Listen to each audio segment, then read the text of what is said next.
Well, good morning and welcome to the West Michigan chapter of the ASSP. My name is Rich DeLone and I am the chapter president, and I welcome everyone. And before we get going, I just want to let you know that your exits, those of you that are here in person, we've got our exit doors, the same doors that you had come in. And then the primary exit route would be to your right and another right and out the back door. Otherwise, there's one just as you go right, then go left. Or if that's all blocked off because of whatever reason, you can always go to the left, work your way through the restaurant and then back out. So there, we got that out of the way. I do have a couple of announcements to make. I want to make sure that, for those of you that are interested in CEUs, this is a CEU event. And I've got some information spread out on some of the tables, so help yourself with that. But more importantly, even though that's a hard copy right there, it's a whole lot easier to do it online to get your CEU credits. You must be a ASSP member to be able to get those credits because it goes through that system under ISIP. And then the other announcement I want to make is the Michigan Safety Conference that's coming up next month. It'll be here before you know it. I think it's going to be in about 21 days, something like that. And during that time, we will have the ASSP booth. It's going to be right here at the Voss Place. And we have the Mid-Michigan chapter as well as Greater Detroit and us doing our booth out there. And also we're going to have a giveaway, a drawing. So whether you're a member or a non-member, you come to the booth, put your name on, put in a little fishbowl. If your name is drawn, you will have a membership worth $200 for that. The other thing I want to mention too is during the Michigan Safety Conference, we typically have one speaker that we host, that the three chapters host, and we have a gentleman by the name of Dr. Jeff Doolittle, and he's going to be speaking about safety leadership. So I think that'll be worth a real good effort for you guys to try to make that, especially going to the Michigan Safety Conference. There will be a free book. He just had released a new book, so that'll be a complimentary gift to anybody that attends that event. And there's no extra charge for that. It just comes with your entrance fees as you come into the Michigan Safety Conference. The other thing too, that's very important, that anybody plan on going to the Michigan Safety Conference? All right, good deal. Good show of hands. Want to let you guys know that if you want to take advantage of the early bird special, that ends end of business day this Friday. So make sure that you get on it. All you got to do is go michigansafetyconference.com or something like that, and then on your search in Google, you'll find it. The other thing too is the Greater Detroit chapter will be hosting, and that's what I have out there on the tables, this event right here. So after the first day, there's going to be complimentary refreshments and that type of thing where you can meet other safety professionals. It's going to be right there on site after all the courses are done, and we'd welcome you to come and join and do that.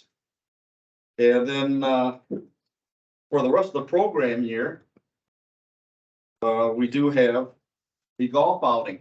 So if you're interested in attending this golfing event, it's going to be on June 22nd.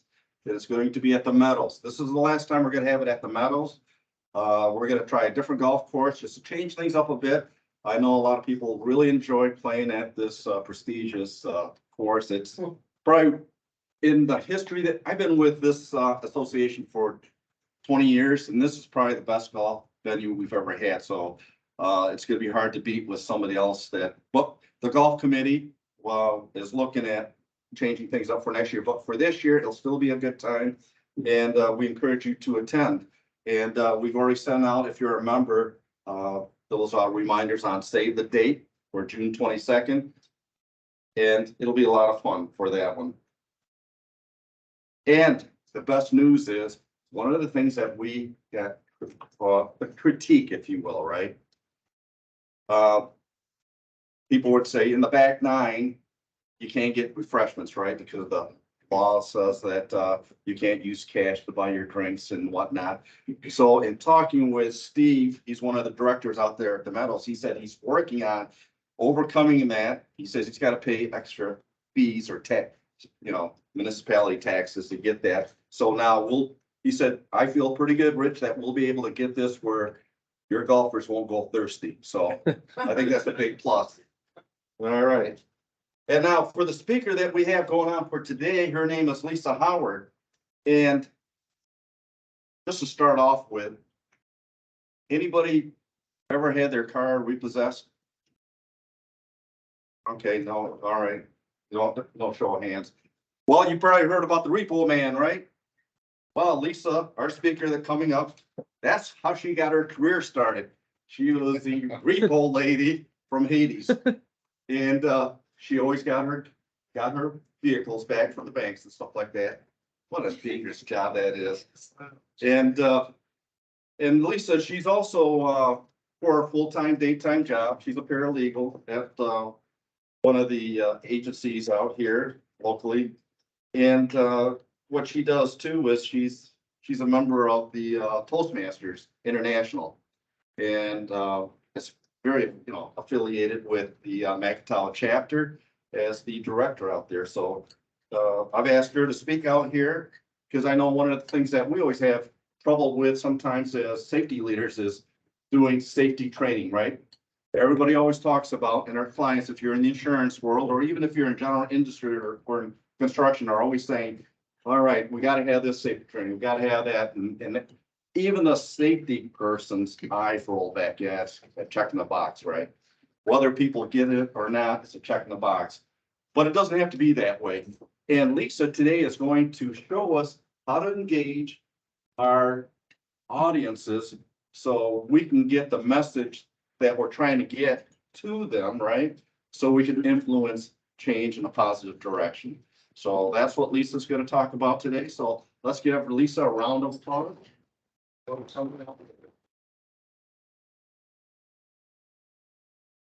Okay, forget everything you said about me. I did not start out in repossessions. That was one of the things I did at the third bank. You're awesome. I'll get you for this. Yes, so my background is I have been with Toastmasters for on and off for over 10 years. I love Toastmasters. Has anyone heard of Toastmasters? Has anyone been to a meeting, a Toastmasters club meeting? Okay. And have all of you given presentations in the past? Okay, okay, good. So we do have some experience here. Well, I am here to explain to you what I have learned from Toastmasters. I have a gal showing up shortly. She will be my evaluator. One thing about Toastmasters is they have pathways. And I am on the pathway engaging humor. So this is the keynote level 5 top project for that pathway. So I'm supposed to be somewhat entertaining today. I'll do my best. I'll drop a joke in here and there just to meet the criteria. So my evaluator will be showing up shortly. The techniques and tools used by Toastmasters. There's Diana. Thank you, Diana. You're in the corner unless you want to sit at the table. Yeah, perfect. That works great so much. So Diana is my evaluator, and again, I'm on the pathway of engaging humor. All right, next slide here, and I won't read the slides. Never want to read the slides. Things we're going to cover today. Who am I? Why am I here? Who am I? Why am I here? Did you ever hear that from Vice Admiral Stockdale, the vice president candidate with Ross Perot? A great line. We'll talk more about him in a minute. Effectively communicating or training information. My goal is to help you learn the tools and techniques that once you incorporate them into your presentations and you do your presentations frequently, they will become more natural. You will become more confident in your presentations and your people will receive your information better and hopefully retain it. We're going to cover 3 types of communications. We're going to cover preparedness, the physical, mental, message, and practice. And then I'm going to go into the meat of the presentation. We're going to spend most of our time on the Toastmasters tool chest. We're going to cover content and delivery. Delivery being the main focus of our presentation here. And the last thing I'll talk to you about is find your voice. This is going to be some audience participation. We're going to look for you to participate and show us your presentation skills and how you can use what we're learning today.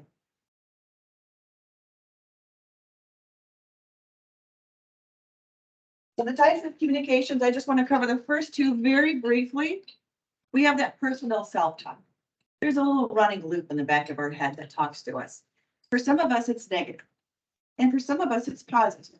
I want to let you know as you're going to do a presentation, if you realize that your loop in your head is negative, you have to erase that and re-record that. You cannot hear in the back of your head, you don't know what you're doing. You're going to screw this up. Everyone thinks, you know, you're a fool and you're going to just bomb this. You can't have that loop running in your head. You have to re-record that and tell yourself, I got this. I know this material. I've practiced this. These are my friends. We're all on the same team. Make sure that that loop in your head is a positive loop. That may not seem like much, but it is actually very important. Your communication with others. I'm just talking about the professional environment. What I've learned and I like to pass on is that when you're at work, keep it brief, keep it relevant, keep it positive. Just 3 things. Don't be labor points, don't go negative, and don't go off on a tangent. And we'll talk about presenting to a group. Before presenting, you have been given the assignment. Your job is to convey this information for safety training to a group of people. Maybe you know them, maybe you don't. There are ways you need to be prepared. You need to prepare yourself physically. Make sure you get a good night's sleep the night before. Make sure you're physically healthy. You're exercising, you're walking, you're taking vitamins. It's a challenge to stand in front of a group. This presentation isn't that long, but some of them might be longer. And it's between the nerves of standing in front of a group and having to have all your information ready and prepare it and present it properly. It's a physical effort. So make sure you're physically prepared to take the time and effort to give a presentation. The mental preparation. In this, I would talk about meditation. We talk about public speaking as being our #1 fear. It's going to get us excited. It's going to get us nervous. We might not be very cognizant of everything we're saying or doing when we're standing in front of a group. You want to meditate a little bit. Just kind of center yourself. Very important to do maybe some deep breathing exercises. In through the nose, out through the mouth. Do this before your presentation when you have a few minutes. Just do that 3 or 4 times. And you'll be able to relax because you want to be relaxed in front of your group. You don't want to be too excited. I remember when I first started Toastmasters, I was working at Fifth Third Bank. I was a collections repossession specialist. That's where that comes in. He was right on that. I'm vindicated. You've been vindicated. I didn't actually do the repossessions. I got the accounts that showed up on my screen and I hired the repo guy and I sent them out. So it was fun. I'm sitting during my lunch hour with nothing to do. And one of my coworkers walks by and says, "Hey, Lisa, want to go to this meeting with me? It's over the lunch hour." I had no idea what he's talking about. Yeah, I got nothing else to do. I'll go. So we walked down to the end of the hall into the big conference area. It was full of people. And they were doing an evaluation of the evaluators. I had never seen such a thing. And it intrigued me. So I became involved with Toastmasters and learned that presentation is something you have to do over and over and over to feel comfortable with it.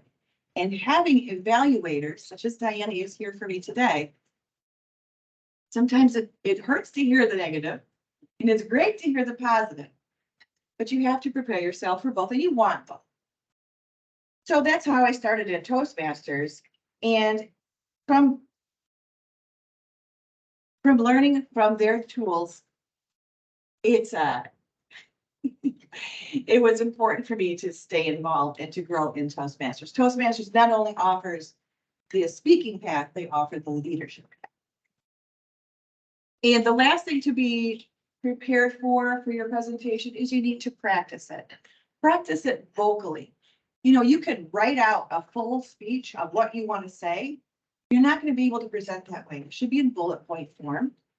You want to practice visually. So read out your speech maybe a couple of times, break it down into bullet points, and say it out loud. How I practice my speeches is I put my microwave on 6 minutes because my speeches at Toastmasters are 5 to 7. and I give it to an empty living room.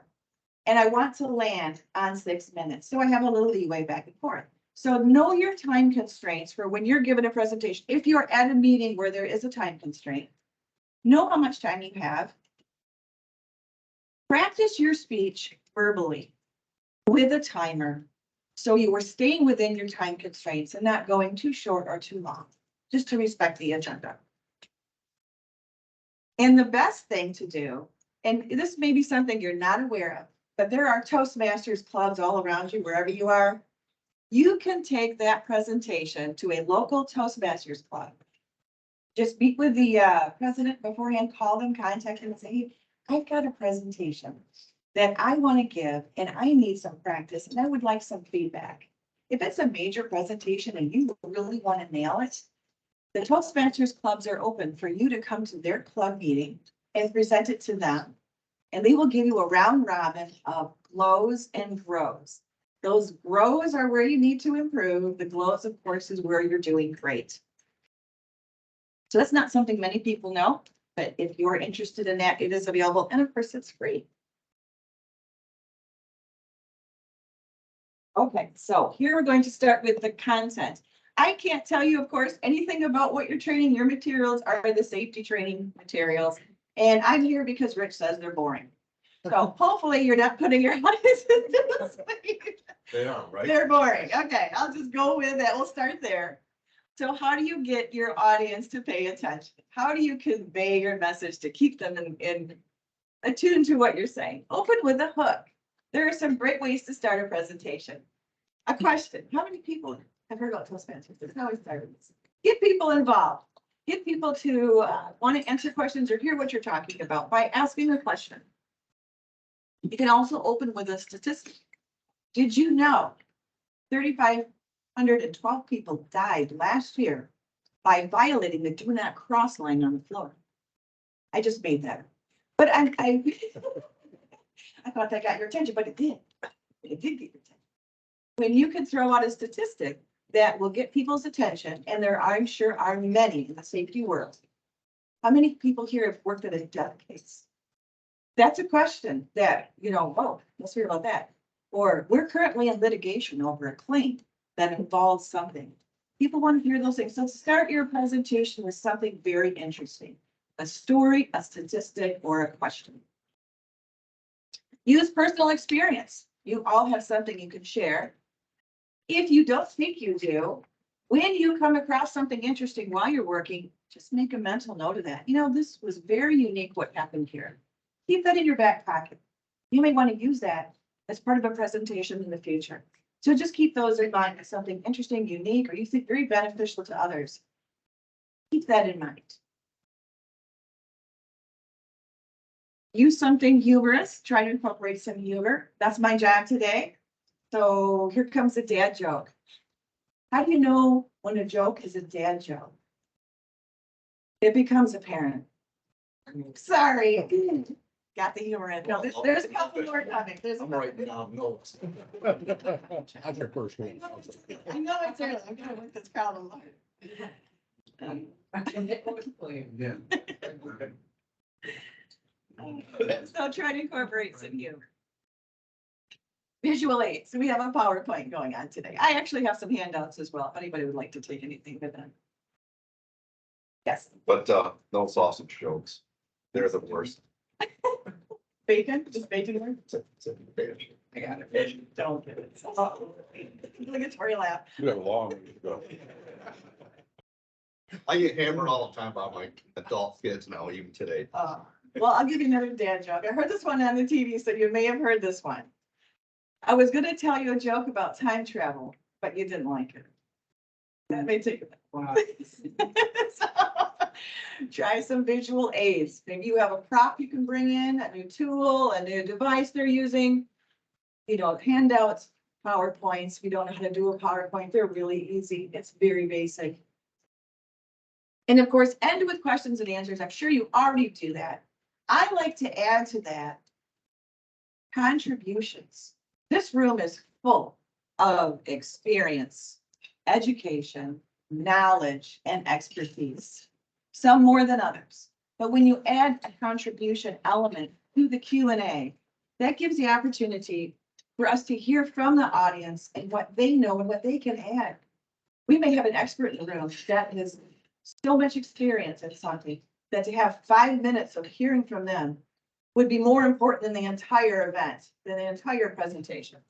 So I would open it up with, does anybody have anything here they feel would be relevant that we could add to our conversation today that people could take home and use? And sure enough, someone's going to say, well, when you talked about this, I think what we need to also remember is this. So I would always add it to Q&A and contribution portion of your presentation.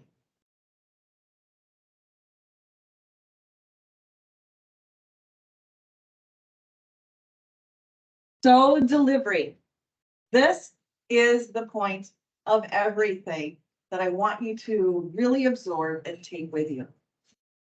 Using the pause, eye contact, filler words. I'm gonna read the screen. Descriptive language, stage use, hand gestures, vocal variety, and facial expressions. That is a lot to keep in mind when you're giving a presentation.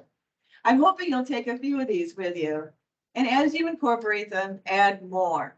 But if you can just start with a few things that would help you just feel more comfortable in front of your audience and help them retain your information, keep their attention. Pauses. Sometimes the best way to start a presentation is to stand in front of your group and just wait a minute. Because when you're not speaking, people don't understand why. And they're going to stop what they're doing and look up. And that's kind of how you can get sometimes the attention of your audience, is to just pause for a moment. Pauses, I love this saying, pauses are a tool. Silence is a message. So your pause is to be used for you to just take a moment. If you need to just recollect how you want to say the next thing, just take a pause. Don't use, so, and no one wants to hear a constant drone of your voice. The pause gives you a moment.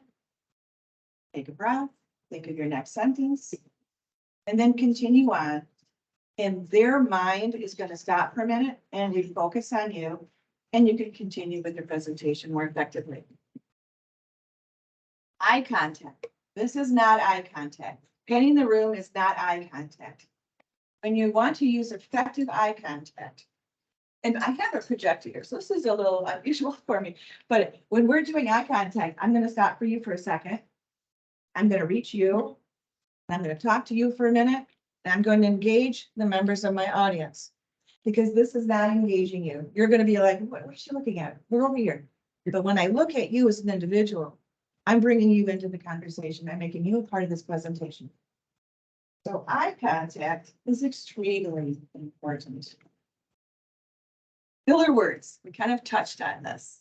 It's the voice sounds you make when you're stuck, when you need a moment. And not that everyone's going to be perfect about this, but the more you can eliminate, the better you will do. And boy, when you are in tune to filler words, because in the Toastmasters Club meetings, we actually have someone who counts for every speaker. They're the counter. So check mark, check mark, check mark. At the end of the meeting, we know how many we've spoken. And it's not to embarrass us. It's to remind us you need to listen to what you're saying. Sometimes we're just going to spit out information, but we don't even hear ourselves talk. So when we're reminded, you're using and so a lot. I was recently reminded, Lisa, you have and instead of a period. So we're going to do this, and this is and this and that and that and this and that and that. And he's like, your sentence was like a paragraph. Don't have so many ands between your sentences. I'm still learning. We're all going to always be learning. Descriptive language or unusual words.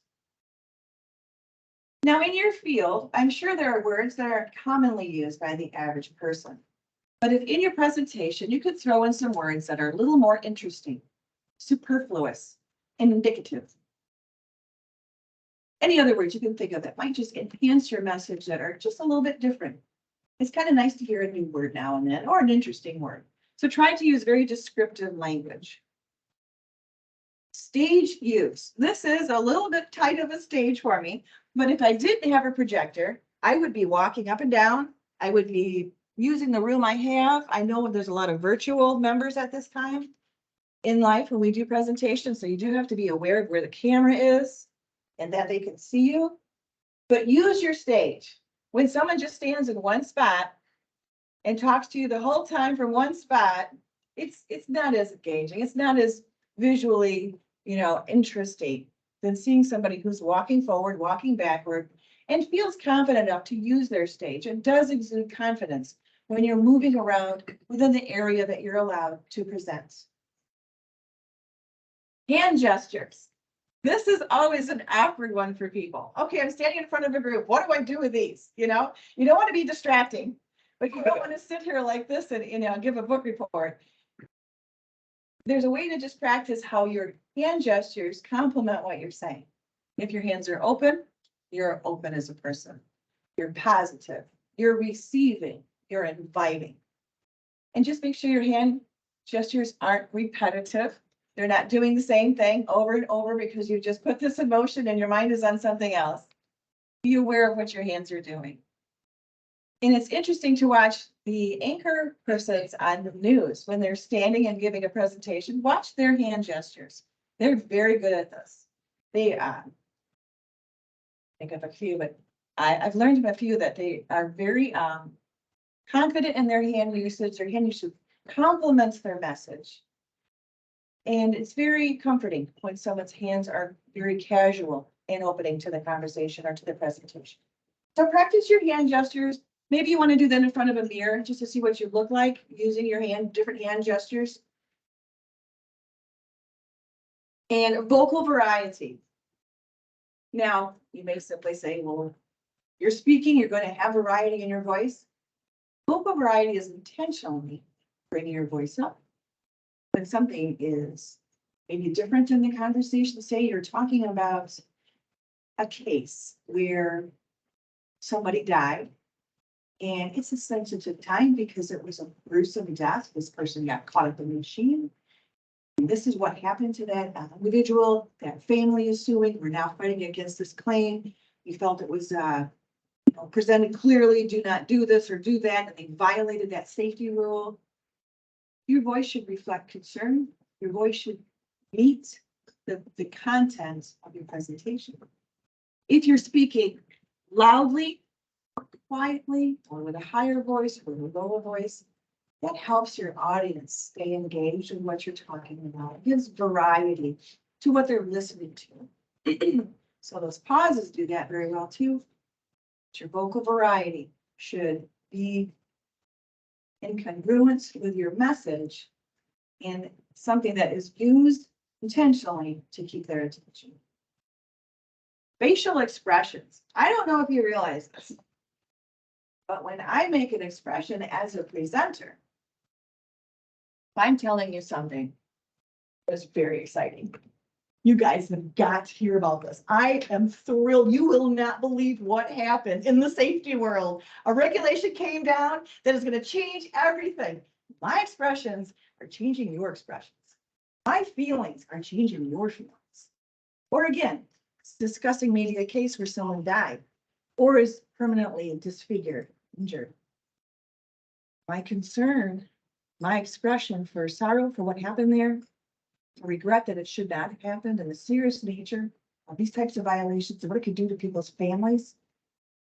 My facial expression is exuding an emotion that you're picking up. So when your audience is looking grumpy and bored, it's because you do. Okay, so if you want to keep your audience engaged, keep in mind what expression is on your face, because I can make you mirror it. You will do it naturally without thinking. And so I can give myself a little evaluation on how I'm doing. You can on how you're doing by just mentally checking out everyone's expressions.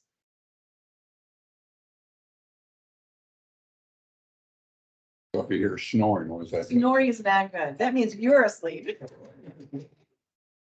So how I would like to put this all together is I would like to know if anyone here has been a presenter before or would like to give their hand at trying to give a presentation using our techniques that we talked about today. I have a cheat sheet. And to entice you to do this, and I know it's early, it's early for me too. You know what, before that, one more joke. Can I give you one more joke? Does anybody here fish? Anybody like fishing? Okay, I got a fishing joke. A young man is standing by the pond. He has a bucket full of fish. And he's just happy as a lark. He's putting his things away, and who walks up but Mr. DNR? Hey, son. So you got a lot of fish in that bucket. But you show me your license for all this fishing you're doing. Oh, officer, no, I didn't catch these fish. These are my pet fish. These are the fish that live with me at home. Every morning I take them here and I put them in the water and I let them swim. I give them 5 minutes. They know it's 5 minutes because it's always 5 minutes. And I blow my whistle after 5 minutes and they all swim back and they jump in the bucket. You just caught them right after they jumped in the bucket. Son, that's the craziest story I ever heard. Nope. You don't believe me. No, you don't believe me. I get it. I understand. How about this? I promise you, I can prove this is true. I can prove to you. I will dump these fish in the water. We will wait for 5 minutes. I'll blow my whistle. I'll jump back in the boat. Okay, son. You show me how they jump back in the boat. That works. So he leaves them in the water. Okay, bye, Charlie. Bye, Harry. We'll see you in about 5 minutes. All right, so they stand there. He gets his phone out. We're gonna watch 5 minutes. 1 minute goes by. 2 minutes. 3. This is the DNR officer's longest 5 minutes in his life. Finally get to the 5 minutes. Okay, son. Blow your whistle. Blow my whistle. Blow your whistle so your pet fish can jump back in the bucket. What fish?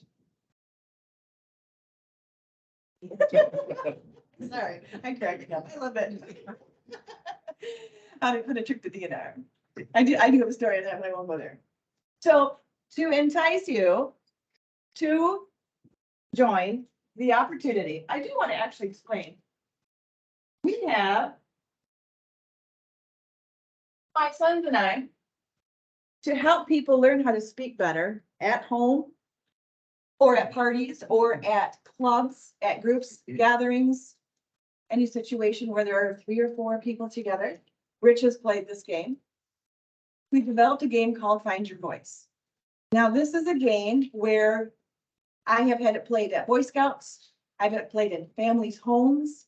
We have played it at our Toastmasters Club, just the scenario cards, not the actual game. But it's a game where you draw a scenario card and a bonus opportunity card. You get 30 seconds to think about it. This is the practice of impromptu speaking. You give at least a 1 minute speech, and for every speech that is given, hopefully today someone will jump in and say, I'll do that.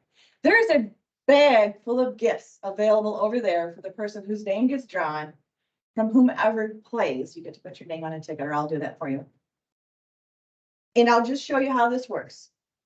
You played this game, it was fun. And you get a cheat sheet with your hands, or to hold in your hands, that tells you the things we talked about. So this is what it would look like if you'd like to participate. And there's some nice stuff in that bag, I think.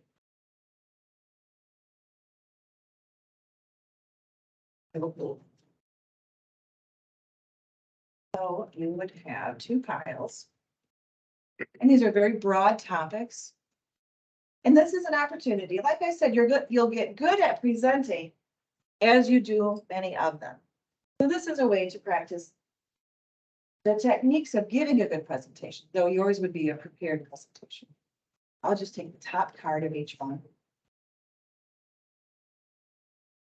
Okay, I'll read the card, but as a speaker, you wouldn't do this. It says, regret with us. So your mind's going to go to, oh, what have I done in my life? I wish I never did. Or a typical regret. It has on here, how have you grown from that? What good came from that? What would you do differently? And how would things be different now? My bonus opportunity card is include in your speech something from the prior speech. There wasn't one, so I'll take the next one. Conclude your speech with some words of wisdom. You get 30 seconds. Okay, I'm ready. And then this is where you can put into practice these items here. Okay, pause. I'm gonna start with a pause. Work on my eye contact. Not gonna use filler words. And I'll use some descriptive language. Fellow members of the Society for Safety Specialists, a regret that I have is I didn't finish college right away. I took extra time in my junior year. Unfortunately, it's because my father passed away. I didn't have the support system I needed to finish college. So I had to finish it later in life. And I do regret that. I feel I would have done more with my life had I gotten my degree earlier, though I do have it now. And I took a different route to get my four-year degree. Many people have. So the regret I had is that I gave up on myself. I should have believed in myself more to get through that program to finish my degree. So I would suggest to everyone, when you come up against a situation where you can go in this direction or that direction, my words of advice would be, have 2020 foresight, not 2020 hindsight. Thank you. So I tried to use gestures, eye contact, a little vocal variety. And maybe that was a minute, maybe it wasn't. Is there anyone who would like to give this a try and show us how you could give a presentation? Or do I volunteer? No one? Someone? Come on, someone, or else we can do a contribution session where if you give good contributions, we can all learn from that. That's something we talked about. That might have been before you showed up. But I really want someone to try and give us a speech. Someone give us a presentation. We want to put into use what we've talked about today. Diana, can I ask you to come up and show us how to do an impromptu speech? She is the president of Macatawa Toastmasters. So come on, Diana. I'd like to see. She's a pro, but I want someone to volunteer. I really do. One of each, take your 30 seconds and show us. I know there's stories. Okay. So show us how you use those tools from Toastmasters.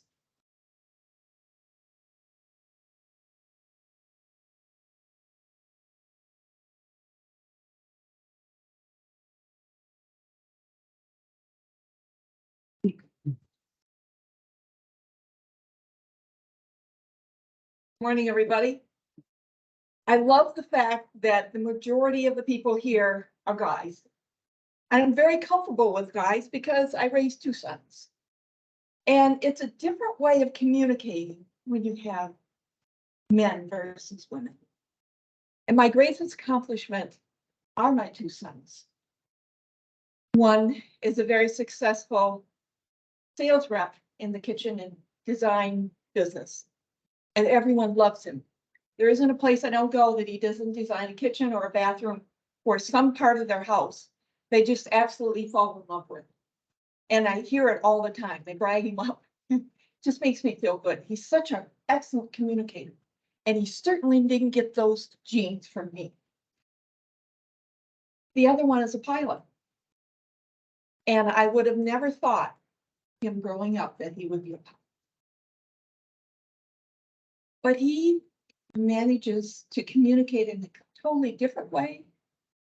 And I can't take credit for any of that because I didn't join Toastmasters, but only 22 years ago. But what I am impressed about my sons and their communication skills is they were willing to get in there and try and jump up and do anything, no matter how it made them feel. How many of you have taken on challenges that you're so fearful about, but when you get all done and you sit down and think, I did that. So I welcome each and every one of you to get up here and give it a shot. It's really not that bad once you get rolling. Thank you. Thank you. I do want to express that one thing about Toastmasters clubs is the audience is completely positive. This room is your best audience because we're all here for you. No one here is going to laugh. No one here is going to criticize you. We are here to see you succeed. We want to see you become a better speaker. And I know this is tough. I know no one really wants to do this, but no one really wants to public speak. It is the #1 fear. But the more you do it, the easier it becomes. And even standing up here and talking for 10 seconds would really be a step in the right direction. Chris, come on up. Yeah, Show them how it's done. well, we could still go that way. How it's done. Thank you so much. Now, do you want to speak off the cuff or do you want to try a scenario card? Let's try a scenario. Okay, and you can, whatever direction you want to do after that.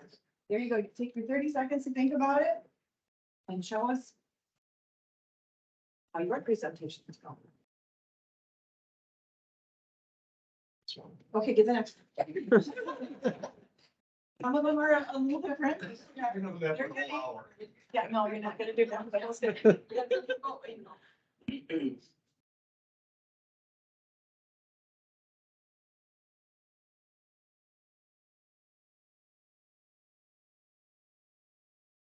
Not this one either. You have to use that. All right, all right. We're all with you. We all want to see how you do. We want to see eye contact, descriptive words, pause. Make it all fly. You pretty much can. The card is really just a launching pad. But see, this one I can't really, I'm a pretty straight laced person and can't. It doesn't have to be true. Yeah, that's the hard part. He doesn't lie. Okay, go to the next one. I'm truthful. I try to be honest. Chris, tell us about your greatest accomplishment. My greatest accomplishment? Your greatest accomplishment. Oh, man.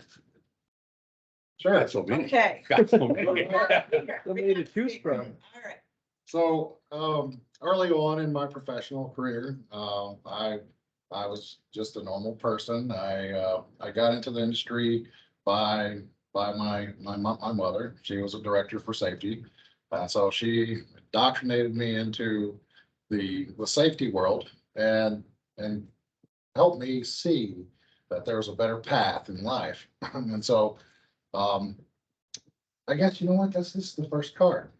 So I was not always a distinguished, professional. I was not always a truthful person.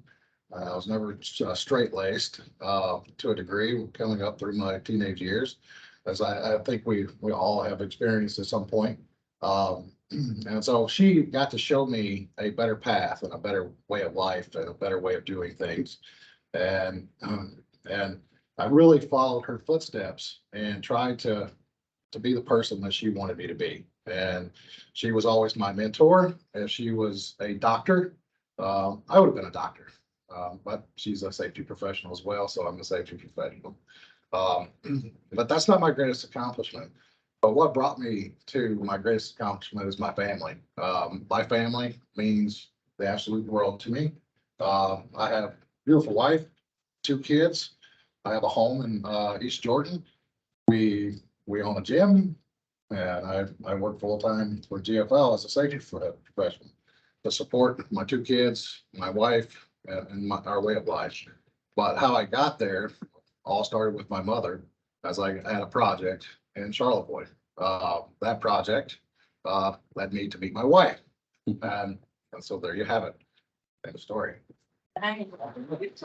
Chris. You're making me nervous. Oh, wait, You brought me great. back to my first day. Well, in Toastmasters, if you were to join Toastmasters, your first speech is the icebreaker speech. And that was actually a perfect suggestion because the icebreaker speech is, who am I? Why am I here? You know, tell us your backstory. Tell us where you come from. Tell us about your hobbies. What interests you? You know, why did you look at Toastmasters? So if you want to make it an icebreaker speech, that works too. These are very unique. They're fun. They're play cards. But you can choose whatever you would like to talk about. Zach, can we please have you come? All right. You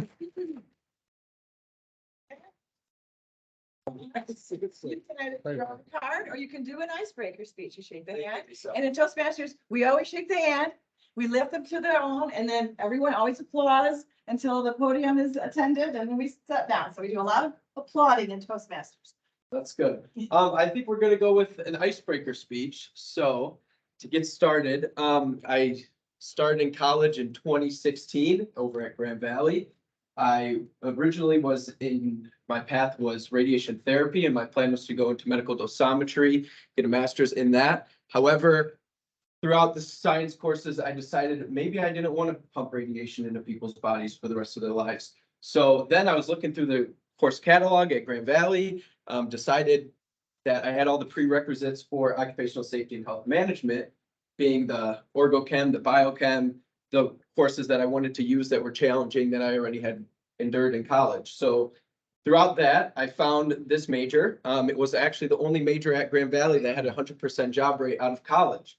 So throughout my experience, that led to be true. Out of college, I got a position as a safety specialist at Padnos, which is a recycling, scrap metal, plastic, electronics, basically everything you don't want in your house anymore. We take it and we shred it and then sell it. So that was a very good stepping stone for my career. Based on that, I was there for about 1.5 years and then had no intention of leaving whatsoever.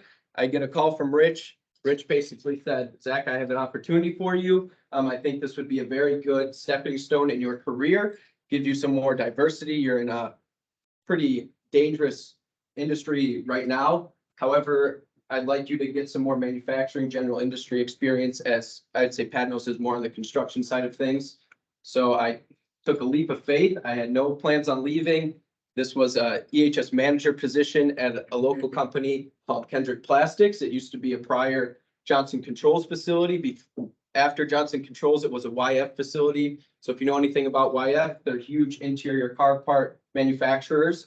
And I took this leap of faith. I interviewed with the whole board of this company at Kendrick Plastics.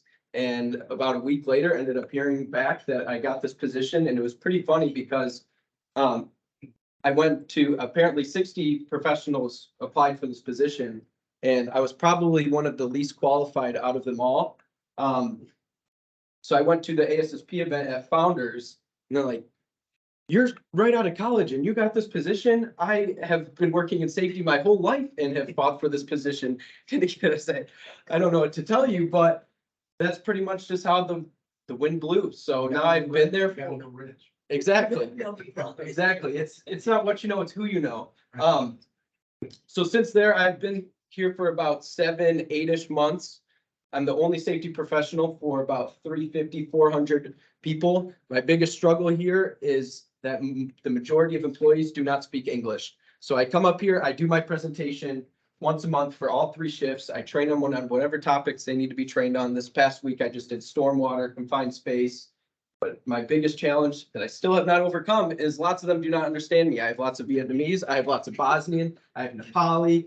The list goes on and on, but they give me 20 minutes a month per shift to train in the manufacturing industry. It's very go, go, go, go, go.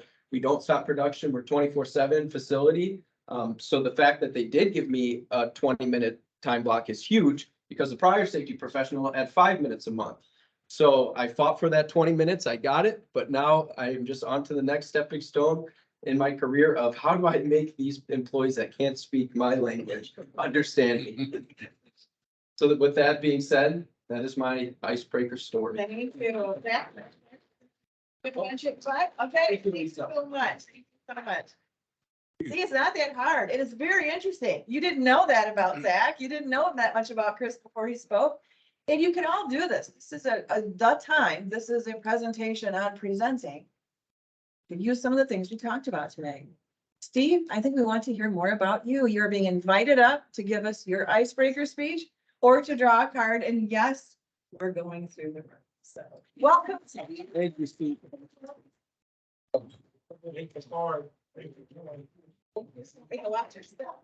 Thank you so much. This is sort of an icebreaker speech. It's something that a lot of people probably don't know about me. It's one of my hobbies. I actually did shark diving with the National Geographic Society in Nassau.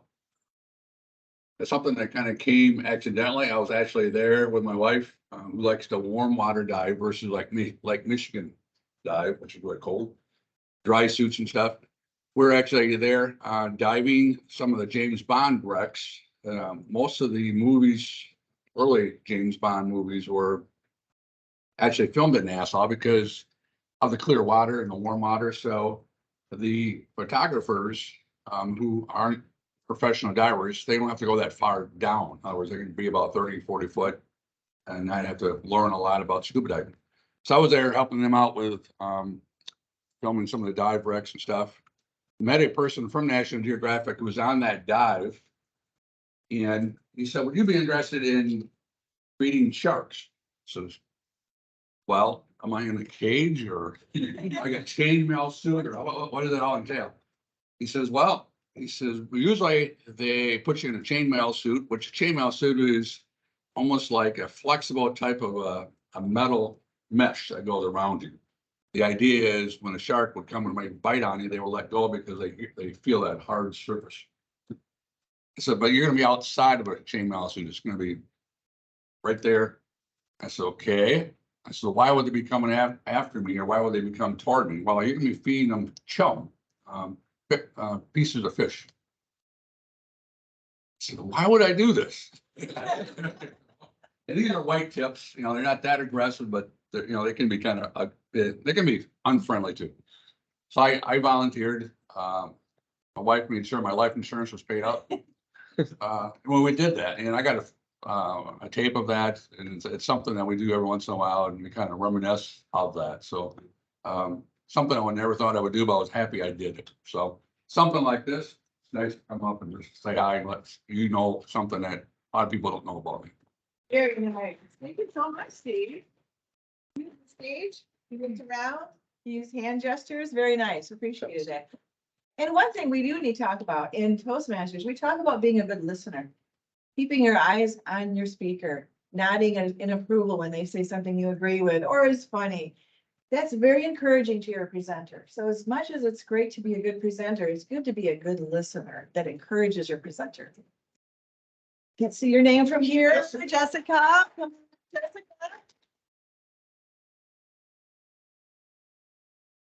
Open your eyes.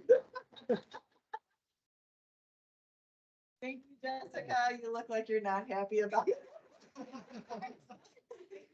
You know what? We're all on board with you. We're all here for you, and we're here to help you just maybe use one tool, but put it into practice. And would you like to do an icebreaker speech or would you like to pull a card? Okay, here's the scenario card, and if you want to do a bonus opportunity, that does make it harder. So maybe you just want to pull a card.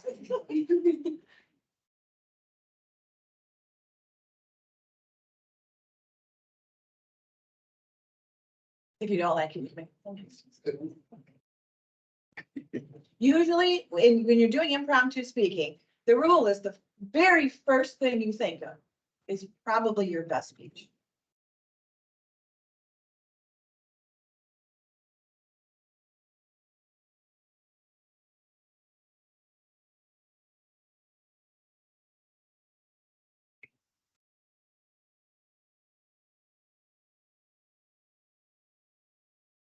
Hello, my name's Jessica.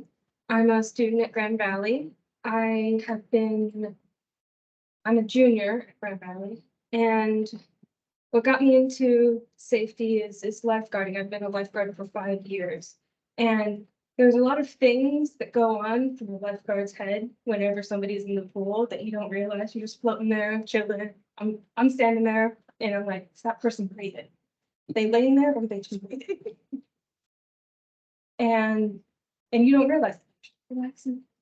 And so like things as a lifeguard that like you should probably know from like non-lifeguard perspective is that we always look for the worst thing that could go wrong in the room.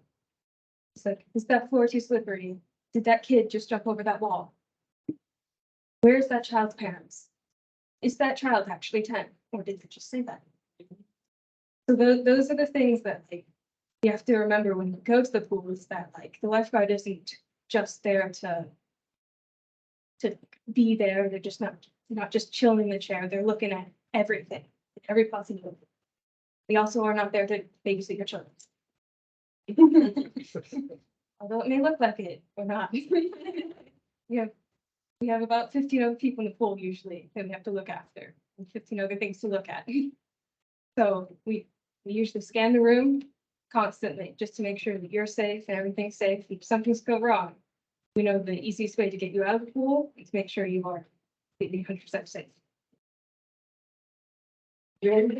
Thank you, Jessica. Of the pool from the lifeguard's position. And that led right into safety. Your whole focus was, my job is to keep this pool safe.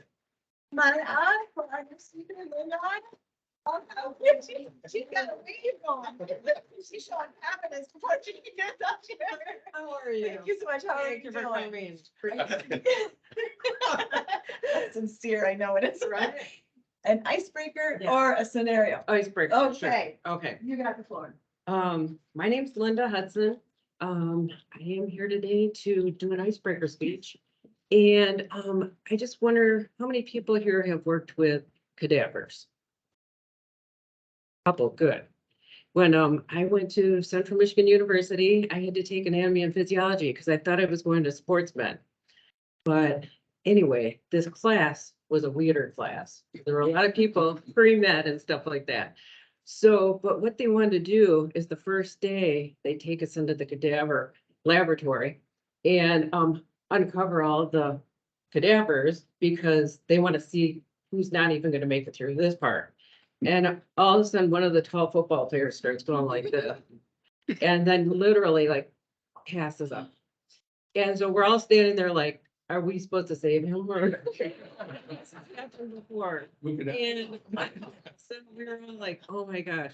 So anyway, it was a weeder class for him and it was a weeder class for me because it was too competitive. It was one of those bell curve classes. So anyway, what they were trying to do worked. So that's my speech. All right, thank you so much.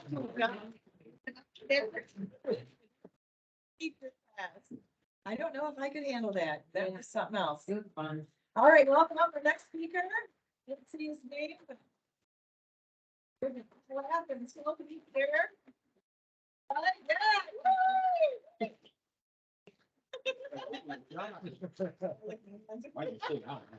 yeah. Production. All right, you are Tom. Tom. Nice to meet you, Tom. Meet you. Scenario card or icebreaker? Icebreaker. All right, looking forward to it. So does everybody here know that President Biden's declaring the pandemic over in May? Have you guys heard that? Yes. As far as COVID-19, that's been a challenge for safety professionals all over the country. Just because we have health in our title doesn't mean we're Dr. Fauci right away. We don't have a MD after our name. I was in charge of putting our procedure together for the pandemic, and the stories I would get were unbelievable. When it first started out, I would get calls stating, you know, my kid came home from school. What do we do with our goldfish? Because we think it's been exposed. And I'm saying goldfish, you know, just go to Ace Hardware, buy those little filtered masks for a goldfish and you'll be fine. If it's floating up the next day, just pour it in the toilet and get another one. They won't be able to, your kids won't be able to tell the difference. It's a goldfish. So there are a lot of frustrations through that whole pandemic that we had. And I'm glad it's coming to the end, even though, you know, there's still, if someone tests positive, it's, you know, 5 days isolation, 5 days wearing a mask. If you're exposed, you know, 10 days. So you got to use still best management practices for the safety professionals out there. But I'm glad it's, you know, coming to an end because, you know, there'll be probably another infectious disease out there. I know OSHA's working on an infectious disease control program as well to get the next monkeypox, or maybe it's an elephant pox. We don't know. So just keep abreast with the new regulations. And if you have any other questions, feel free to give me a call.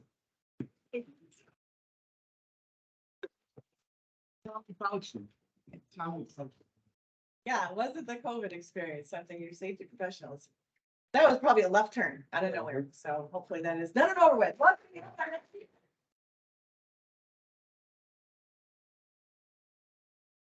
Icebreaker.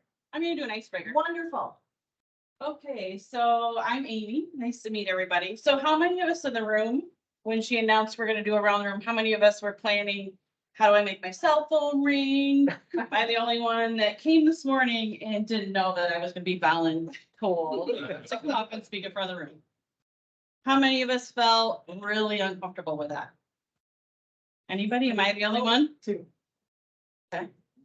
But out of those of us that were brave enough to raise our hands now, how many of us have spoke in front of a group before? So I'm gonna share with you how long I've been speaking in front of the group. I graduated in 92 from the Ferris Industrial Health and Safety Program, which unfortunately no longer exists. But very similar to the Grand Valley program. So exciting to see that they're still carrying the torch of the program. So what do you have as a coping mechanism when you're in front of a group and you're nervous? Does anybody have anything that they do unique? Tom? I picture people all naked. Someone had- Yep. It's telling the truth. You know, I'm sure, I'm from the generation is, that's how we were taught, Exactly. right? I was taught that in school, and today, I don't know if that would be appropriate to teach our children that way, right? So over the years, things have changed. So, I was, back in the generation that I was fortunate enough to land an internship, formerly Keebler, which is now Kellogg. Back in the day where you internshipped for free. So fortunately, I had family that lived in town. And being a young person, right, I'm sure we've all started out at different phases in our life. And being that person that then had to come up and speak in front of a group in a large organization. And when I would greet people, they would say to me, "And who are you related to?" "Oh, no, you just don't want to tell us. You must be embarrassed," right? And to come into a room and be the new kid on the block, didn't realize it. I was very naive. I was typically the only female in the room, totally oblivious. When I was younger, I was bright white hair. So I was the blonde female in the room. And I was very young and naive. And so what did I do for icebreakers? How did I make the room feel comfortable? How did I help people feel that what I had to share was worth their time?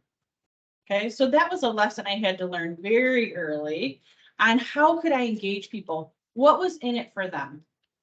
And that's easier said than done, because when you have a large group of people in the room, there's different reasons why everybody in the room is where they're at, what's important to them.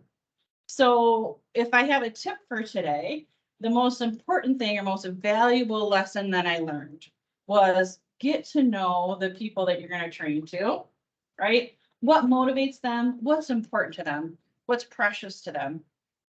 And if I'm going to speak about something, how can they apply it not only to their workday, but also maybe they're going to generate a conversation about with somebody at home or a loved one or a friend.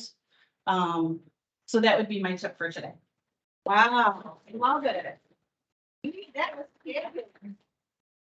As I'm watching her, she started with a question.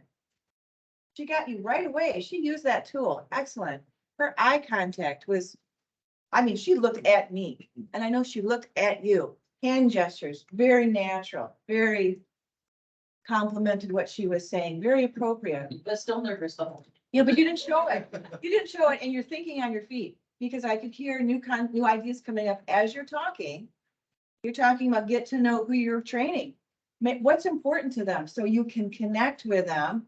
So you're not speaking to a bunch of cardboard, cutouts. You're speaking to people, and people are there for a specific reason. And when you can connect with them, you've made a bigger impact than just the presentation. They now know you, and it's just how you build those relationships. That was really good. Thanks. Come on, yeah. Come on. Oh, you're gonna do you're gonna do 2 speeches then. All right, come on. The more you do it, the easier it is, and we're all here to support you, so don't feel too shy. If you change your mind, let us know. We are welcoming out Tyler's group. No, I don't like to be over encumbered. All right, Tyler, Thank you. so much. You gonna do it to icebreaker, or you can draw a card? I'm just gonna kind You of can shoot. draw from a the card. hip. Okay, you do your thing. That's perfect. All right, a fun ice breaking tip. So to liven up the group, maybe let's turn to the person next to us, shake their hand and say, I'm glad you're here. And that Tyler guy, he's got something important to say. So why don't we go around the room, shake a hand, glad to see you. We gotta listen to what Tyler has to say. It's a big deal. So those gentlemen that are with me are a part of a subgroup of our safety department. So multiple divisions across different states. Each division, the long-term goal is to have our own safety committees there that come to the overarching safety committee, the steering group, right? So part of a development program and a justification of some of my behavior, right? So I wanted to talk about the importance of spending time. Okay? And the reason being behind that is because we want to build safety culture. So what I mean by that, by spending quality time with individuals in the break room, you get to know them. You get to know what drives them, their desires, their wants, their families, their behaviors, what their goal is, because we all work a job, but that job is to facilitate that life outside of work, right? So when you bridge that gap and take away those barriers, we're developing a relationship. Then when you're out on the floor, when you're interacting with people, hopefully we're spending outside time, not in our office, right? If you're like me, you get too stir crazy anyways, and you'll see me walking through doing like weird hand motions. My hobby is Kung Fu. It's been for like 13, 14 years, which is weird, but I enjoy that stuff. So you'll see me doing that. I get stir crazy in my office. I'm like, I gotta go for a walk and just talk with people. And I do that because I want to develop that growth and have that relationship. So they know when I say something, it's not that it's important, even though I had you guys say that, but that there's an element of brevity behind that. Because we care, because the overall idea where we work is, yeah, we want you safe here, but we want you to take that safety home with you. And what Tyler's saying is actually kind of serious, and he actually means that. So we spend that quality time with our people because we want them to feel that value and to take that home to their families, which is what drives us. Little side note, Chris, I actually bought a tractor up in East Jordan last summer. That made me think of that. That brought that memory. Brought my son with me, which is why we talk safe at home, right? Anywho, that was my speech. Thank you. Very nice.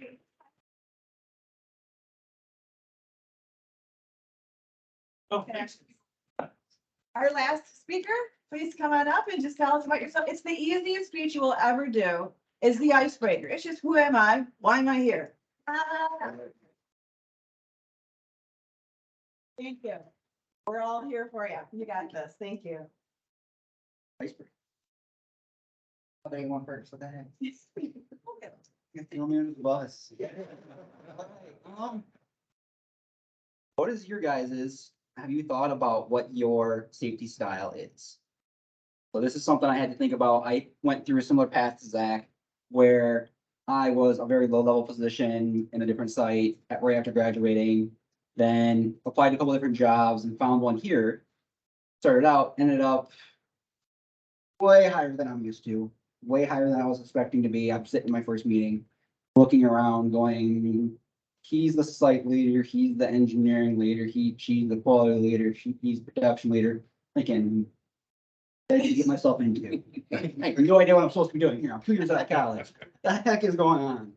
So I'm now in leadership, and I was not expecting it. Similar to Zach, where it's like, well, I'm expecting to stay here a while, suddenly vaulted into top level position. I had to sit down and think about what's my safety leadership style? Like, how am I going to do this? What am I going to do? How am I going to present myself to people? Thinking about like what safety people I've interacted with when I was growing up and what kind of stuff I was interacting with in other jobs on the floor and stuff. And I realized that I'm not there to push people around or drive people to do certain things. I am there to help people and guide. I want to be there to help and guide and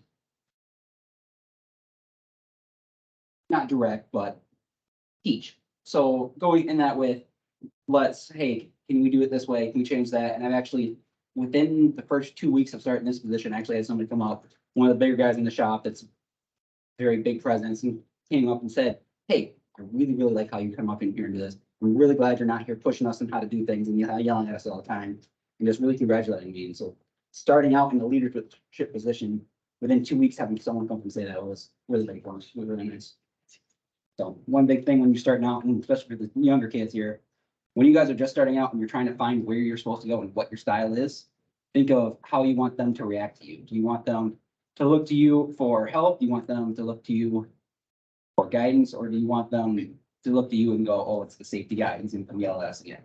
Personally, I don't like being thought of like that. I like, hey, let's go to this guy, he knows stuff, he can help us. That's personally where I like to be. Nice. Smart. Yeah, you can have a question. I'll answer a question.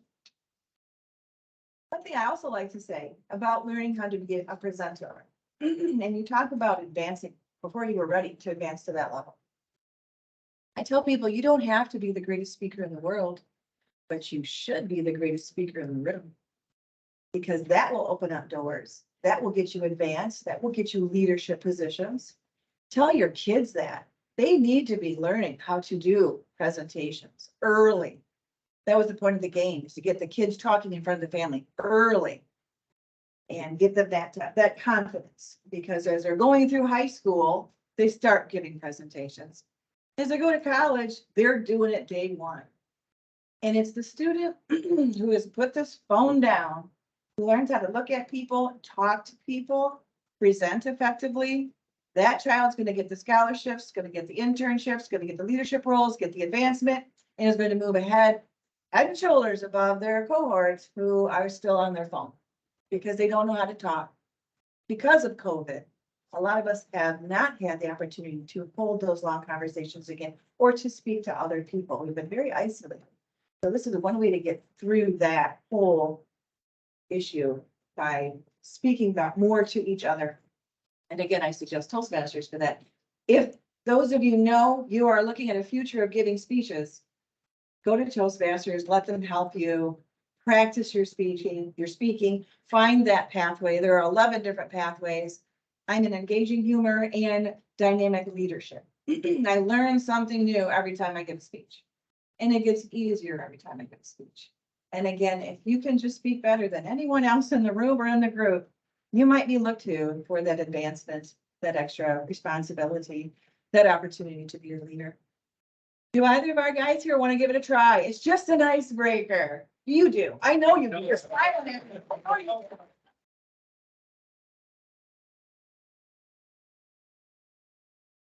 do. Shaq, love it. Thank you so much.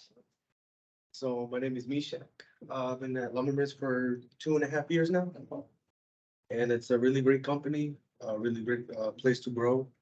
Lots of like, you learn about, other people, opportunities, skill. And obviously, when I thought of when he brought up safety, safety is like a big thing of everything around the world. It's just making sure, I feel like it's like one of the biggest things to actually have in mind, because, we all want to go home how we were before we entered, the workplace. We want to come back to our family in one piece. We don't want to come back, like a 10-piece nugget, and, we want to be able to come back and be able to be with their family, be able to know that I came home, safe. And obviously there's many places where, there's areas around the workplace, around your workplace, my workplace, on the corner that could be safe, but there's something that we have to take precautions. We have to take, just a step back, just look around, look before we go. There may be things that we don't know, like if it's safe to do, or if it's basically if it's the right thing to do. Is it, is that loud? Are people watching me? Do I need someone to watch my back? Do I need someone to reassure me? Obviously, I feel like safety is, top priority.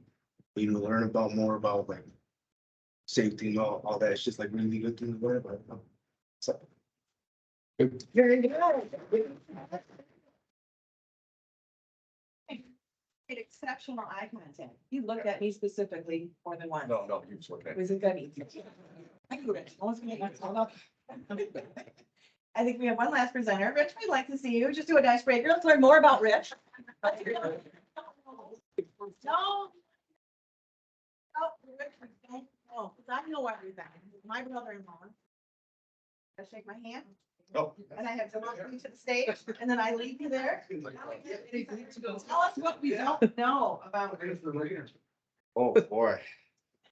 Well, this one's gonna be an icebreaker. And when Lisa first came up, well, I came up first, right? And then she starts going through her spiel, and I'm thinking, you guys are doing a critique on me. He didn't have good eye contact. He was looking at filler words and the list just went on and on. I thought, man, I miss it. I'm failing miserably in my presentation style. Well, let's see, I'm gonna talk about how I got into safety in the first place. Because let's face it, most of us in this field didn't get into this field just because when we're growing up, I want to be a safety crossing guard or something like that, right? It's either I want to be a fireman or a lawyer or a doctor or something like that. So I look at being in the safety field as something that's more like something that's incidental. That's what I'm getting. So how did I start off with? Well, it seems like anything I ever start off in life, I always enjoy. But then I had to make changes. Like, for example, I thought, man, I want to be a chef. I want to be a cook. So I started working in restaurants and I started creating dishes here and there. And then I got a job at a place called St. John's Home, you know, nonprofit for emotionally disturbed kids and whatnot. And I got to really expand on that area. And then I thought, gosh, you know, my dating life sucks. I'm working in restaurants, I'm working at the home. I'm always working on holidays, Fridays. Are you kidding me? I'm going to be a single dude for the rest of my life. So I thought, man, I got to make a career change. So I ended up working at this factory, and sooner or later I got into skilled trades and ended up being a machine repair machinist. I love critical precision work. So I love working on lathes, Bridgeport milling machines, creating pistons, piston rods and stuff like this. It wasn't production, it was, you know, producing repair parts to put back in the machine. And I love that. And then I thought, you know what? I'm getting tired of these engineers from Grand Valley State College. I'm dating myself because it was State College back then, telling me how to do my freaking job. You know? So my dad says, what are you going to do about it? And I says, I don't know. I make more money than they do, you know? And I did. And my dad says, you know, one of these days, one of those three guys that you so despise will end up being your boss. I just say, what? Are you kidding me? They're going to be my boss? That's not going to happen. That surely isn't going to happen. What's my next plan? I know. I'll go to college. I went to college before, made a left turn, got into well, it was a drug culture back then, right? And they kicked me out of Grand Rapids Junior College. Can you believe that? Who gets kicked out of school? So that's probably something you didn't know about me at the time. And so what I did was I did go back to junior college and graduate from that. But more importantly, I decided to get the GI Bill. Yeah, that's what I'll do. I'll get the GI Bill and go to college. Have the government pay for it. Yeah, that sounds good. And you know, I did that and I loved it so much, like I did anything else. I mean, Lisa will attest to that. Anything I ever get involved with, I just I'm all in. That's how I kind of look at things. And so even though I got the GI Bill, I continued to stay in the, got transferred into the National Guard when I was in the Air Assault Infantry, and I loved it. And so I spent a total of 13 years in the National Guard. But more importantly, I got my degree from Western Michigan University. I was a double major, and I thought, man, I want to make big time money. I want to be a boss. I want to lead change. And so I got into being in management operations at one of the big 3 office furniture companies like Herman Miller, right? That's where I worked. And then my mentor, and that's why mentorships are so important. And we do that, ASSP does it with the students at GVSU. And one of my mentors at Herman Miller says, well, Rich, if you want to advance yourself, you got to get offline. I said, what do you mean offline? Well, you're heavily focused in operations management. That's your skill set. But you got to be well-rounded if you're going to, advance yourself. And I says, so what do I need to do? And he said, I don't know, quality. I says, I'm ISO 9001. I can do it. It's kind of boring, but I like it. I don't love it. I like it. Well, how about safety? And I said, safety? Are you kidding me? Back in the Catholic school days, I was a crossing guard. Why would I want to do that again? Because let's face it, those of us that are in the safety world and those that are not in the safety world, that's how they perceive us many times. Get your safety glasses on, get your hard hat on. You don't have the right work boots on, It's all about PPE and that's all they think about. And that's all I thought about. And then as soon as I did safety, just on a whim, based on what my mentor had suggested I do. He said, just do it for a year. No more than 3 years, they come back out in operations. And lo and behold, I kept getting questions I had no answers for. Well, Rich, is that safe up there? What do you mean, is that safe? Well, that's a plastic chain, somebody could fall off. I says, yeah, you're kind of right. Well, aren't you supposed to do something about that? I don't know, it's always been that way. Nobody's fallen off, you know? So I'm looking up the standards. Oh my gosh, it's a OSHA violation, my OSHA violation. And so the more I got involved with that, it's like anything else. I'm all in. I'm gonna find it out. I'm gonna look at the standards. I'm gonna look at ASTM standards, NFPA standards, a whole 9 yards. I just delve right into it. And then my mentor says, well, Rich, I know you're having fun, but you want to come back out in operations? I said, I am in operations, but I'm in a safety discipline. And I never went back. So I've been in safety since 1998 and I haven't turned back. And I'm really at a point where I could retire, right? I earned full retirement last year. And, you know, people keep asking me, when are you going to retire? Yeah, but basically, you know, it's like, well, I get it from my class reunion folks, right? On Facebook and stuff, because they're all retired. And they're all grandparents. I'm not a grandparent yet, so I figure I still got some time. And besides, I got a kid in college yet. And so one of the things that I really wanted to do was, since this is my purpose, everybody's got to have a purpose in life, right? A worthy cause. And I figure as long as I can provide that and people see value in that, I'll continue doing what I'm doing. It might be in different capacities, you know, but nevertheless, I don't think I could just sit home or be a Walmart reader or something like that. It's not about the money. It's, you know, so that type of thing. Lisa also mentioned that, and I want to finish off by saying that presentation is very important. It's a form of communications, of course, just like the written word is. And I can tell you that a lot of my advancement came from communications. When you can communicate, you instill confidence and you portray that you've got some knowledge and people take that as value and they run with it. And they have a sense of, gosh, that person's a leader. Because how many times have we ourselves have seen somebody like Lisa or even her boss right there, where the way they give their presentation style is you automatically say, you know, that person's a leader. They give you that without you having to earn it sometimes, right? And then there are other people that we've all come across where they're experts in what they do. But as soon as they hit the stage, it's like, really? Man, I'm so distracted by the way they do their presentations. I can't even capture what it was that they were there for in the first place. So that's not a good thing. And Lisa had mentioned, start them out early in life. If you have kids, start them out early. We did that with our kids, and my youngest one's at Michigan State University, and he keeps winning these scholarships. You know, it's not about bragging, it's about he's saving me money. And I said, Max, what do you attribute you winning this deal? I mean, besides your portfolio, they said they love the way I presented myself. I said, I looked them in the eyes. They said I had confidence in what I presented and that type of thing. So it's never too late. I know I've had some people that I come across, even people that have been in the field for a long time, and they'll say things like, Rich, that's just not me. That's just not me.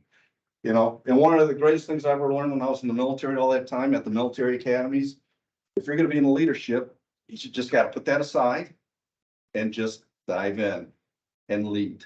And you lead by communicating and expressing what you're trying to, the information that you have that you want to espouse to others so they can do their job. So in our positions, we don't lead from a position of power, we lead from a position of influence.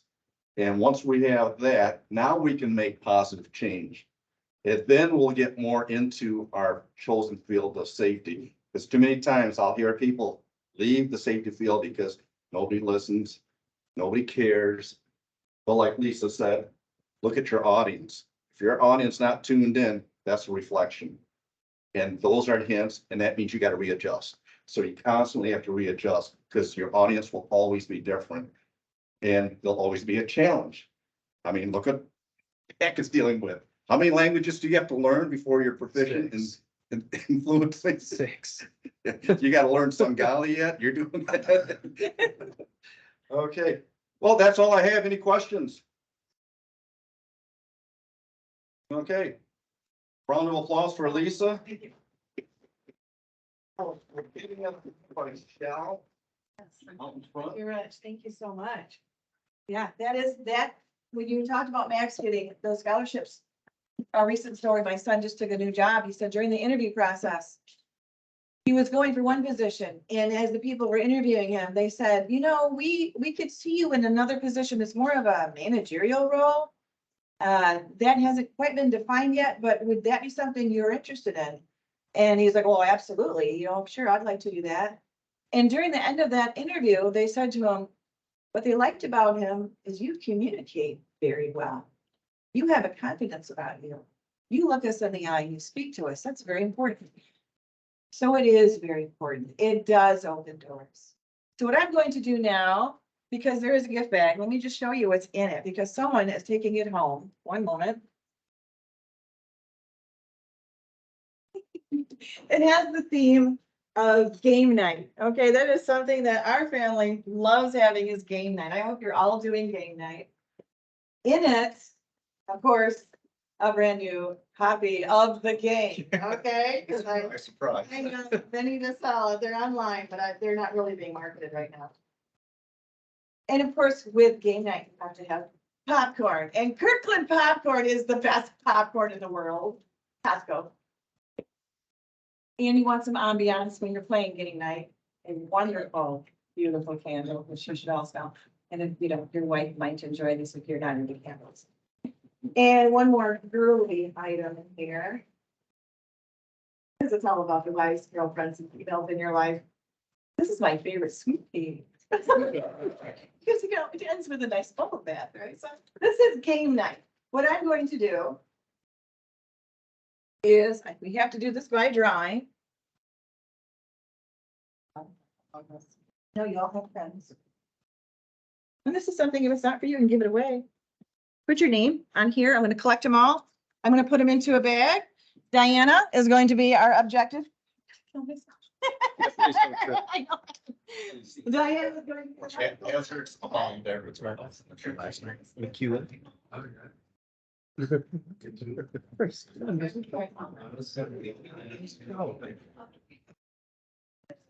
Rich. There you go. You're a Thank kid. you. You know, one thing that Lisa keeps talking about is game night. Lisa, you never mentioned this. Lisa invented her own game. This is the game we invented. Oh, this is the game you This is the invented? game we invented. Rich. Okay. Yeah, August of 2021. August of 2021, Getting royalties? we would do speech party every year. We brought the idea because we had so many nieces and nephews becoming of age where their lives became interesting finally.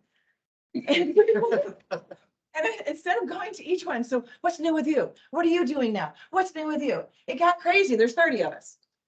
I'm like, you know what? This is perfect for some impromptu speaking. What were they, 10 to 18 age range? So I put together speech night. I got a jar for all their names to go in, their tickets to go in. I put a $50 gift card on the table and I said, and I came up with little prompts for them to pull out if they wanted to do a prompt. But it got so crazy by the end of the night, we were just grabbing something off the table. Here, sell us that. And we'd sit back and she'd do it was Marissa, would do a speech on how we had to buy this flower arrangement. And she went from someone who was quite mousy, quite quiet, a person, to a collegiate debate. Because she grew up in a family where it was talking, it was presenting, and someone was gonna get $50. If there's gonna be an incentive, it's gonna be money. So it became our speech night. And I think the last one we had, it was Eris's graduation party, and we had a microphone, we had an amplifier, it was outside in the backyard. And it was absolutely, yeah, it was absolutely fabulous. So I thought, you know, guys, this has to be something every family can enjoy. So we created Find Your Voice game for people to take home. And then It's set up. So if your family's a bunch of introverts, this will turn into extroverts. So this is a game you can take to any group, any setting. I think it's a great singles mixer, actually, because you will hear stories from people that are amazing. People, I learned, I can learn something from everything. And you follow it for a few matches.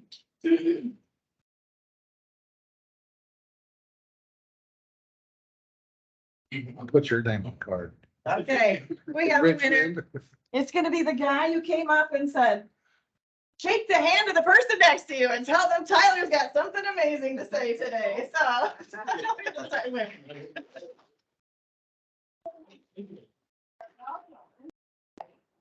Go to the To bubble be bath. clear, I don't think what I have to say is important. I don't want the ego. No, it was all in good fun. Lisa, where can we find that game? This game is located online under howardgames.com. I did just bring one if anybody wants to buy one, but I have cards I will hand up. I have cards I can find. Sorry, this is really poor presentation, isn't it? I'm in the back room or digging through stuff. And it's not that I want to be huge promoting the game, but it is the point of having your kids or you and your friends Thank you. becoming familiar with the public speaking, impromptu speaking by doing it. And I have to say, I've been at Toastmasters quite a while. It wasn't until about 6 months, maybe more, that I actually would start a speech and I wasn't afraid of my audience. I don't know if Diana could tell that or not, but it was for the longest time ever. I would start up in front of the Toastmasters Club and I'm still hyperventilating. I'm still nervous. It was about 6 months ago. It's gone. But that's after giving a lot of speeches.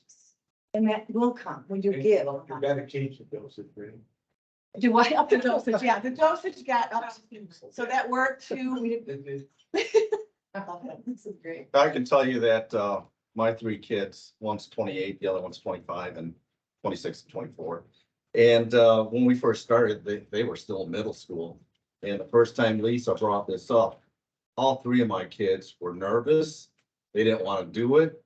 They thought Aunt Lisa's nuts, not gonna do it. They're smart. And her sister, my wife, made them do it. And they were awkward. And I'm thinking, dude, this is awkward.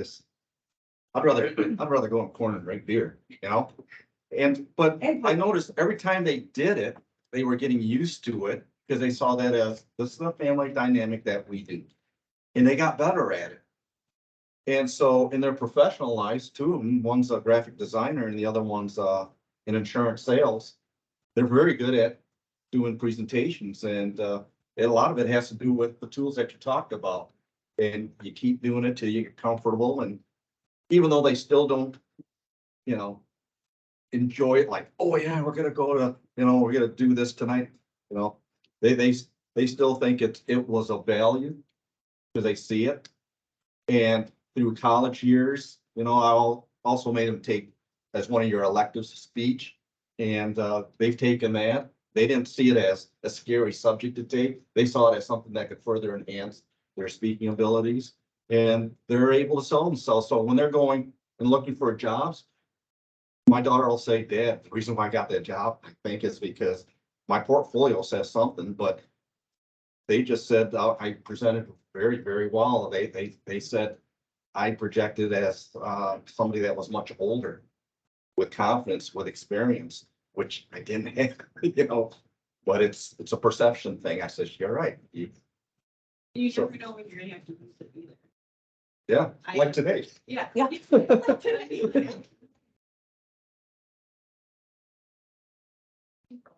She's telling me the horror stories for, it's a very competitive program. Granular requires the interview process. I have someone in there also.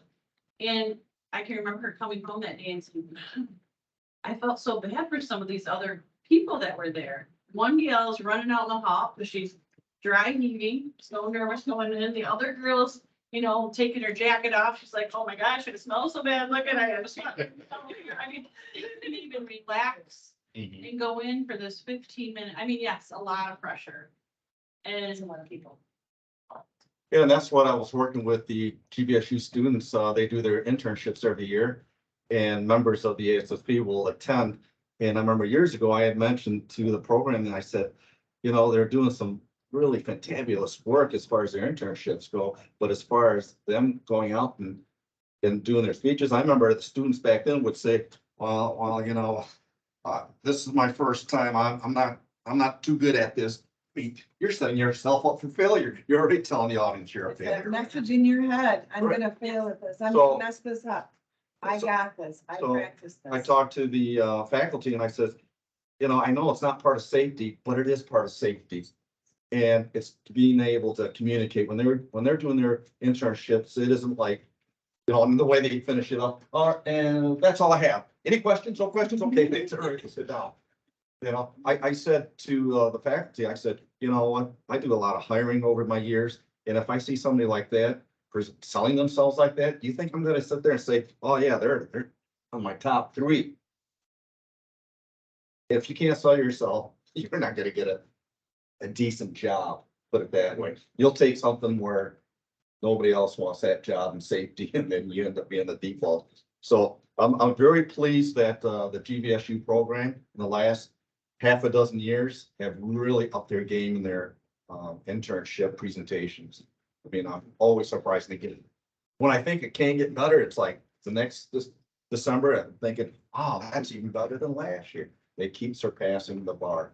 So hats off to program. Yes, well, thank you so much. Does anybody want to contribute anything that they feel would be beneficial, or anyone here, just we had some tips and ideas that came about? Presentation, are you gonna email that? Yeah, I can send it out or send it to Chris and Chris can send it out to everyone.